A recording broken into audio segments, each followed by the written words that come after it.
J'espère que tout roule pour vous. Aujourd'hui, accrochez-vous bien car ce que je m'apprête à dévoiler pourrait bien faire trembler plus d'un. Il s'agit d'un plan titanesque visiblement né d'une ambition sans limite, mais qui à mes yeux frôle l'inconscience. Et pour cause, ce projet explosif estampillé. J'espère que tout roule pour vous. Aujourd'hui, accrochez-vous bien car ce que je m'apprête à dévoiler pourrait bien faire trembler plus d'un. Il s'agit d'un plan titanesque visiblement né d'une ambition sans limite, mais qui à mes yeux frôle l'inconscience. Et pour cause, ce projet explosif estampillé Abdidou cible la circulation de l'argent liquide en Algérie. Vous allez voir, les faits parlent d'eux-mêmes et pas en faveur de la sagesse. Souvenez-vous, début 2026, une décision choc tombait. Les autorités voulaient interdire aux commerçants de déposer le moindre dinar en liquide sur leur compte bancaire. Un vrai coup de massue pour les acteurs économiques algériens sommés de dire adieu au paiement en espèces, mais très vite face au tollé et à la menace d'un chaos économique total, le gouvernement a rétropédalé en urgence. Abdid, réalisant qu'il était à deux doigts d'enclencher le bouton rouge de l'autodestruction économique, a vite calmé le jeu. Mais attention, pas de victoire trop rapide. Pendant qu'on pensait le dossier enterré, une autre idée surgit dans les coulisses du palais présidentiel.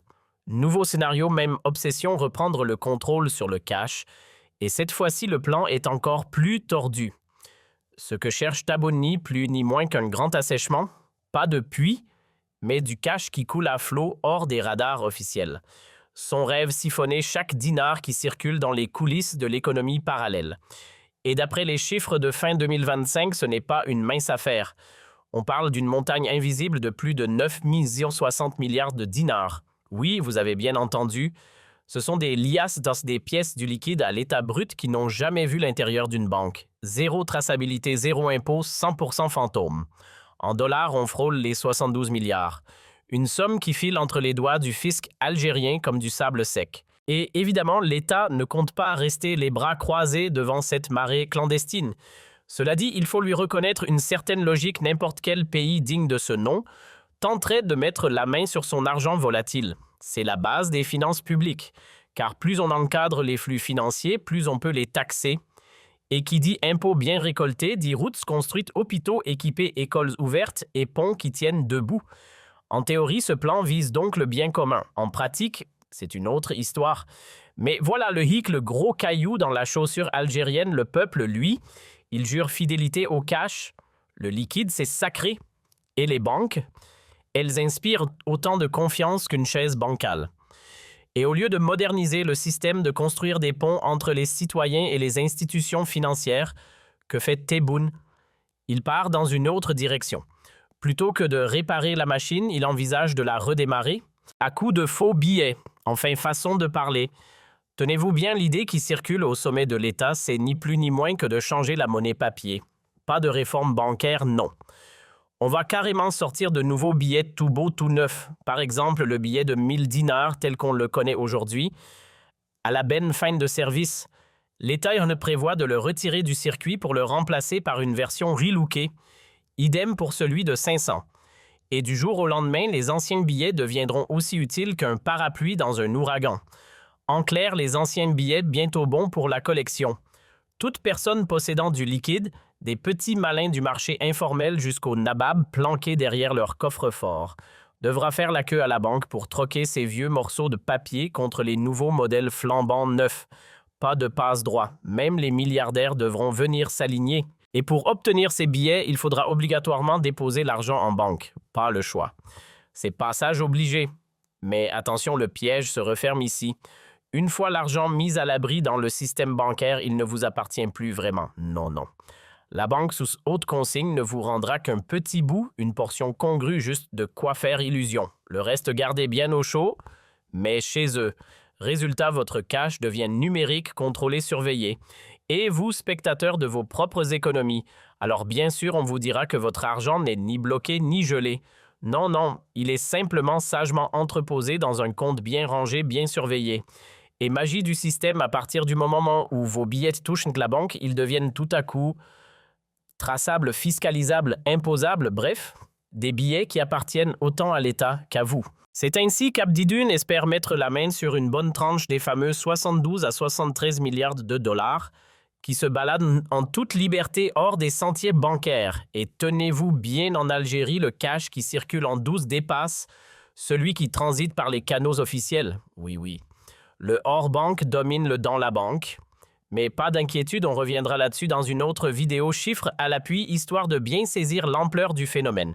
Alors le plan, vous l'avez compris, on renouvelle les billets. Le 1000 dinars, merci pour le service, mais il va prendre sa retraite. Le 2000 peut-être aussi à voir. En tout cas, les coupures de 500 et consorts passeront à la trappe. Et si vous gardez encore les anciens billets, désolé, ils ne vaudront plus rien. Comme essayer de payer son café avec des dinars d'un autre siècle. Alors voilà le plan, tous ceux qui dorment sur des montagnes de cash vont devoir faire la queue devant les banques. L'objectif, échanger leurs vieilles coupures contre les nouvelles. Mais attention, ce n'est pas un simple échange de billets de façon distributeur automatique. Oh non, une fois que vous avez mis le pied dans la banque, c'est là que le véritable scénario commence. On ne vous rendra pas vos sous aussi facilement. D'abord, il faudra ouvrir un compte. Ensuite, prouver que cet argent vous appartient bel et bien. Pièce d'identité justificatif, pedigree du cash. Et enfin, ce n'est plus vous qui décidez quoi faire de votre argent, il sera cloîtré dans le système. Vous voulez y toucher. Il vous faudra une carte bancaire, un chéquier, bref, une autorisation de la banque. Bienvenue dans l'ère du cash sous surveillance. Mais le plus fort, c'est qu'on vous force à rendre vos billets sans jamais pouvoir les récupérer vraiment. C'est pas un vol à main armée, non. C'est plus raffiné que ça. C'est un braquage réglementaire. L'opération est habile, visionnaire même. On ne change pas la monnaie, parce que soyons clairs, l'Algérie n'en a ni les reins ni la stabilité économique pour un tel chamboulement. Remplacer le dinar exigerait des réformes profondes que le pays n'est tout simplement pas prêt à affronter. Donc, à défaut de tout changer, on déguise le vieux en neuf et on appelle ça une solution. Changer carrément de monnaie, créer un tout nouveau dinar. Pour ça, il faudrait transformer de fond en comble l'économie algérienne. Et soyons honnêtes, avec une économie qui carbure à la rente, qui produit à peine de quoi respirer ultra dépendante des exportations de pétrole et engluée dans un secteur tertiaire mou, c'est mission quasi impossible. Un changement monétaire en bonne et due forme, c'est un chantier de technocrates, de financiers aguerris et de stabilité macroéconomique solide, et tout ça manque cruellement à l'Algérie d'aujourd'hui. Résultat, on opte pour un entre-deux, on garde le nom du dinar, mais on refait les billets. Un changement cosmétique stratégique sur le papier, mais qui, dans les faits, est aussi subtil qu'un coup de massue. Et ce genre de choc frontal a peu de chances de prendre racine chez nous. Pourquoi ça va coincer? Pour commencer, imaginons la scène, on dit aux gens « Rends ton cash », mais derrière, impossible de le récupérer. Sérieusement, qui irait balancer ses milliards dans une banque pour ensuite se faire dire « Merci, mais vous n'y touchez plus », et après ça, on leur demande des papiers, des explications, des preuves. Pire encore, leur argent devient visible, fliqué, imposable. Bref, aux yeux de beaucoup, c'est comme livrer son trésor à celui qu'on ne croit pas. Or, en Algérie, la confiance envers les banques, c'est pas exactement notre sport national. Et là, accrochez-vous, car voilà ce qui risque d'arriver. Et ce n'est pas joli face à cette opération bancarisation forcée, les Algériens vont paniquer. Résultat, une ruée vers les devises. Euro, dollar, tout ce qui n'est pas dinar deviendra soudainement précieux. Et pourquoi? Parce que personne ne veut voir ses économies confisquées à coups de règles opaques. Le dinar, lui, pendant ce temps, va prendre l'ascenseur vers le sous-sol. Effondrement garanti. Sa chute ne sera pas lente, elle sera violente. Pendant que l'euro s'envole, le dinar s'écrase. Tout ça à cause d'une stratégie aussi délicate qu'un bulldozer dans une boutique de porcelaine. Mais au fond, pourquoi ça heurte autant? Parce que c'est brutal. Tout simplement, dire aux gens « ramenez votre cash et oubliez-le », c'est pas une réforme, c'est une gifle.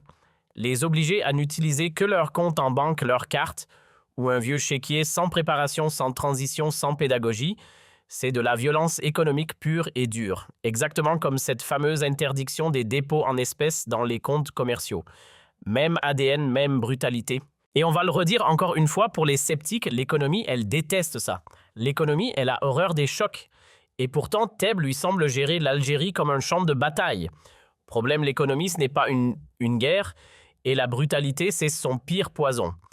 Et maintenant, imaginez la suite logique de ce chaos annoncé, ceux qui ont planqué du cash au lieu de le ramener à la banque, comme on leur suggère gentiment ou pas, vont faire quoi? Exactement convertir leur argent en devises étrangères. Euro, dollar, tout ce qui ressemble à une monnaie solide va devenir la nouvelle obsession. Résultat immédiat. Le dinar va piquer du nez. On ne parle pas d'une petite baisse, non une chute libre. Un euro pourrait bien flirter avec les 350 dinars, voire plus. Pourquoi? Parce qu'on demande à une population qui n'a jamais eu foi dans ses banques d'y faire confiance du jour au lendemain. Sérieusement, on ne reconstruit pas la confiance avec des menaces camouflées. Et ce n'est que le début, car cette mesure brutale va aussi frapper un autre pilier déjà fragile, le secteur informel. En Algérie, l'économie de l'ombre, ce n'est pas juste un détail marginal. C'est un morceau entier du puzzle national. Près de 34 à 35% de la masse monétaire y circule. Un tiers de l'argent du pays hors radar. Et vous pensez qu'on peut l'éteindre d'un coup de baguette réglementaire? Allons donc. Et voici un détail crucial que certains font mine d'ignorer ou qu'ils refusent obstinément d'admettre: l'économie informelle. Ce n'est pas un simple phénomène parallèle. C'est le moteur caché de l'emploi en Algérie.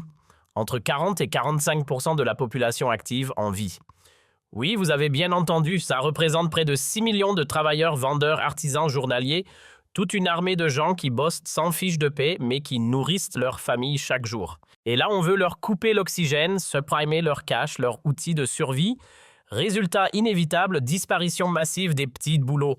Tout ce qui fait tourner les marchés de quartier, les échoppes, les marchands ambulants, les petits commerçants de vêtements, de fruits, d'électroménagers.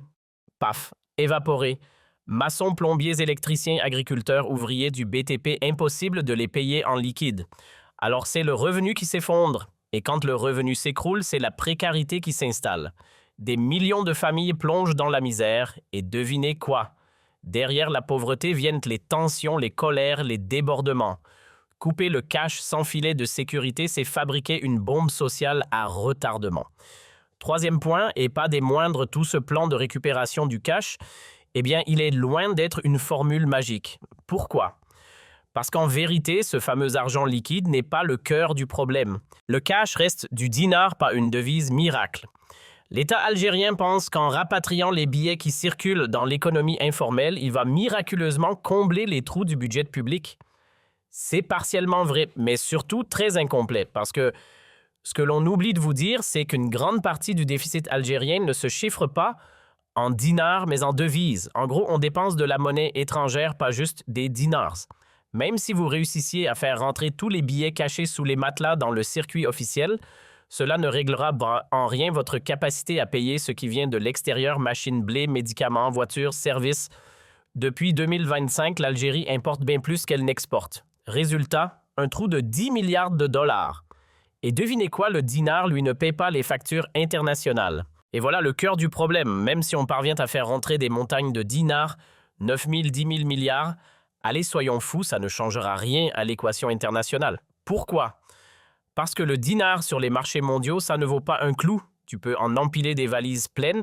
Tu n'achèteras ni blé, ni médicaments, ni voitures, ni machines industrielles, ni même une simple vise importée. Le dinar n'est pas convertible. Pointe. Et c'est cette réalité qui grignote jour après jour nos précieuses réserves de change. Alors non, cette politique du récupérons tout le cash caché ne sauvera pas notre économie. Pourquoi? Parce que notre véritable souci, c'est la dépendance chronique aux devises étrangères. Et ça, c'est le résultat d'un combo explosif: monnaie trop faible, croissance anémique, absence d'investissement étranger, le cocktail parfait pour l'échec garanti. Et pendant ce temps, plus on tape fort, plus on pousse le dinar vers le fond. Et à force de pression mal pensée, ce sont des millions de travailleurs informels qu'on risque de précipiter dans la pauvreté. Une fois encore, on le répète, l'économie, ce n'est pas une dictature. L'économie n'obéit pas aux coups de force.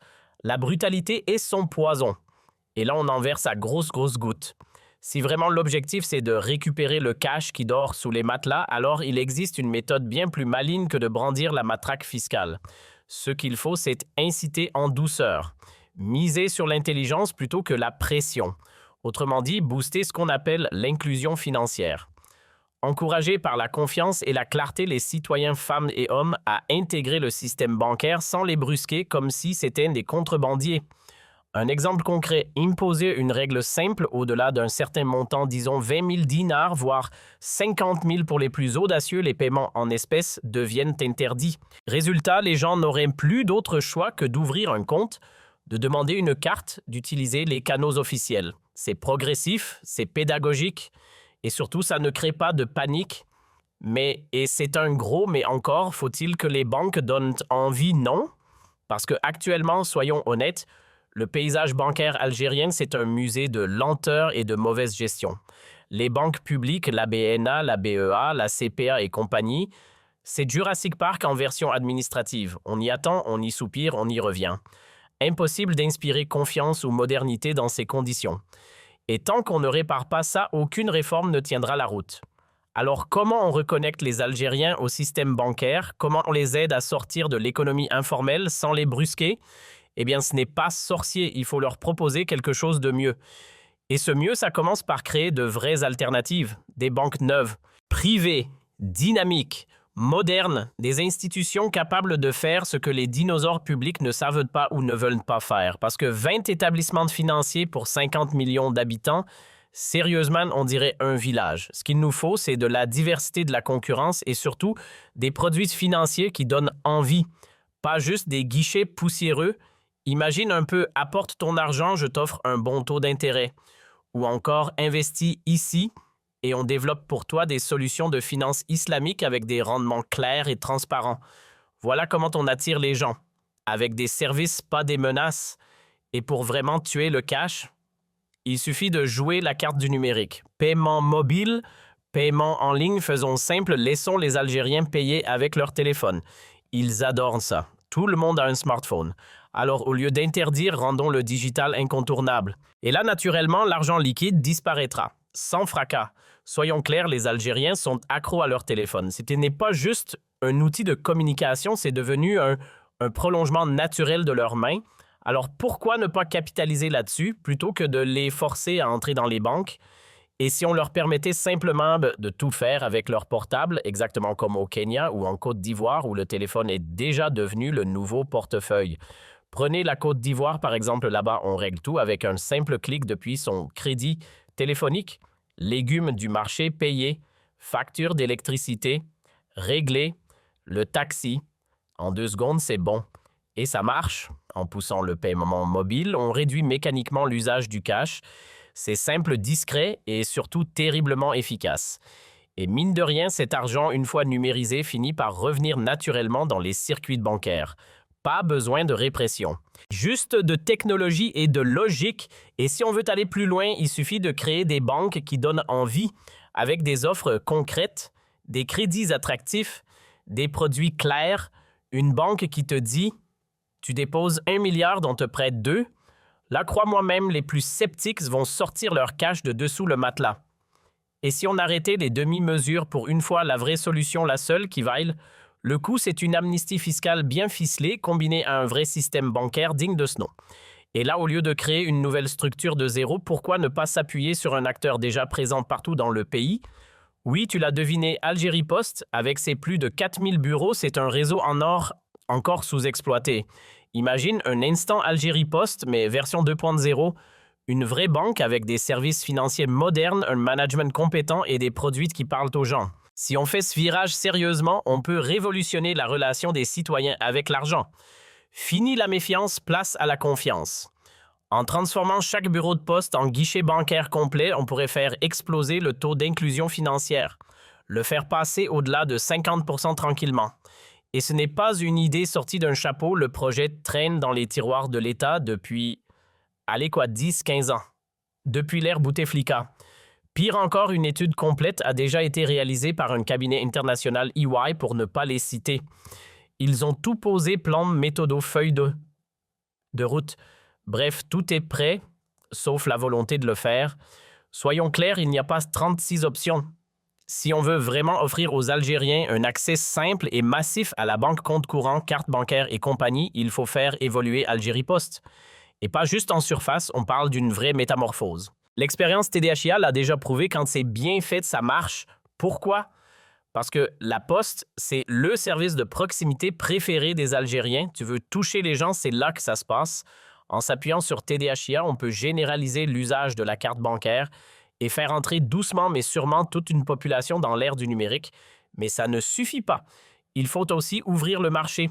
En clair, créer au minimum 5 nouvelles banques privées modernes performantes et si possible sans les vieux réflexes bureaucratiques à l'algérienne. Qu'elles soient internationales ou 100% privées, peu importe tant qu'elles sont efficaces. Ces banques devront être capables de bouger, de proposer des offres concrètes, des crédits, des placements, des idées. L'idée, c'est d'attirer les Algériens qui planquent encore leur cash. Comment? En leur offrant des produits intelligents rentables qui transforment leur argent dormant en vrai capital. Voilà. C'est ça la véritable réponse, celle qui tient debout, la plus sensée, la plus équilibrée, la plus logique, pas la plus spectaculaire, non, mais la seule qui ne mène pas droit dans le mur. Parce que vouloir réformer une économie à coups de matraque, interdire le cash par-ci, bannir les anciens billets par-là, faire pression sur toute une population comme si elle était fautive d'exister, ça ne tient pas. Menacer n'est pas gouverner, forcer n'est pas convaincre. Jamais nulle part sur Terre un pays n'a été propulsé vers le progrès par la brutalité, le chantage ou l'intimidation. Ça n'a pas fonctionné hier, ça ne fonctionnera pas.